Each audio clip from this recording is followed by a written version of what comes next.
My journey probably started when I was 15 years old. I was just about to take my GCSEs in year 11. I hadn't really thought about mental health as a concept. I'd obviously heard about it in kind of the vague presence in the media and things like that, but for me it wasn't something that happened.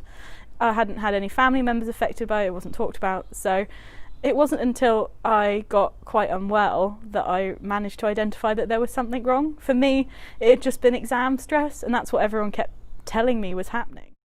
I was suicidal, I was self-harming to deal with emotions, I had just begun to get psychotic symptoms, none of which I was wanting to put a label on or wanting to identify as a problem. It was very much just, put on that lovely mask of I'm fine, I'm happy.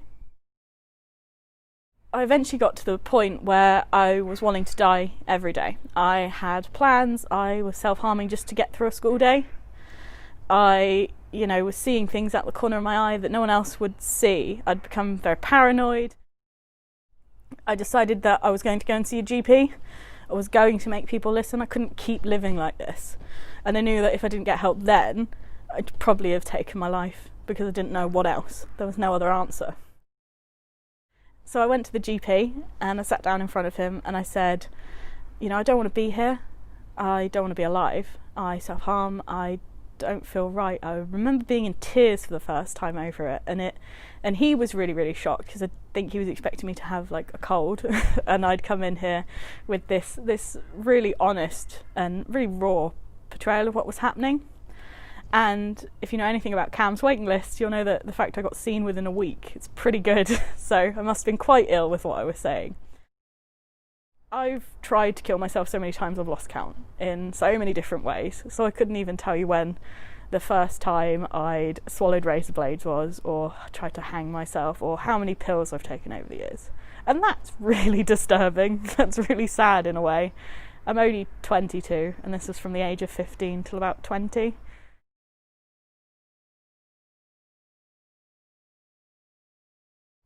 I probably learned a lot from Pebble staff in the way of just being an adult. I think a lot of support workers impart a lot of wisdom in that way, that it doesn't all have to be clinical to be useful advice.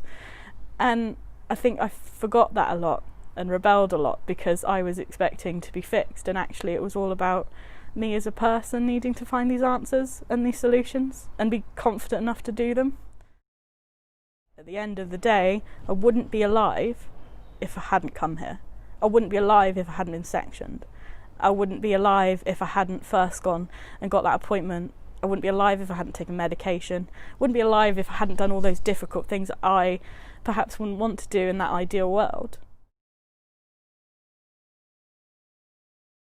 I think there were so many positives with my recovery where, nurses that I got along with would work to me one-to-one and we could do something and make something, and they listened to my opinion. And I think those are the most positive things, is that when I was listened to and when I was treated with respect and equally, my attitude would change. And I think that staff never give up, even if they're having a terrible day. And I know this more as a peer now, that actually they cry and they go into the office and they have really difficult days, seeing children struggle. I appreciate more now I'm on the other side of my recovery. I appreciate the fact that actually staff are human and they try, and that's hugely positive, and they come back every single day, it doesn't matter what you throw at them, and they keep trying, and they do see that hope and they do see that future. Sure, they might not always say it in the right way, but they're really, really trying, and they see their job as this privilege, that it's a nice thing and they want to give back. And how amazing is that you have a whole group of people willing to do that? My work for the Dorset Mental Health Forum kind of started 3 years ago, and at the time I was still in recovery myself, so I was in an adult mental health team, I was going through lots of different therapies and doing all that, and being a peer and hearing my boss talk and kind of all the different peers talk, they mentioned this thing called personal recovery, and I was like, what is that? And it's this idea that actually you hold the answers, you hold the solutions, and it's about seeing services as a tool that you can use rather than the answer that you need. And that was kind of where my work as a peer started, because my recovery had kind of started with that, actually I can do this. And then I suddenly had something to offer back. My kind of experiences were listened to, and I was equal. I'm part of a team, and it's not like, oh, there's Nikita, she's an ex-patient. It's there's Nikita, she's a peer specialist.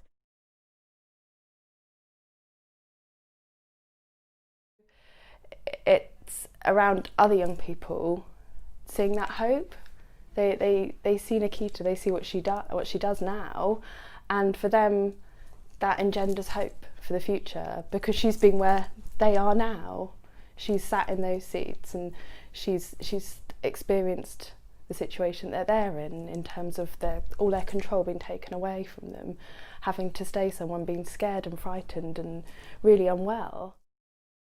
The engagement with other young people on the ward, and the way that she can engage in a way that we can't engage as staff, it just complements what we do, and it gives young people an opportunity to talk to somebody else that's gone through what they've been through.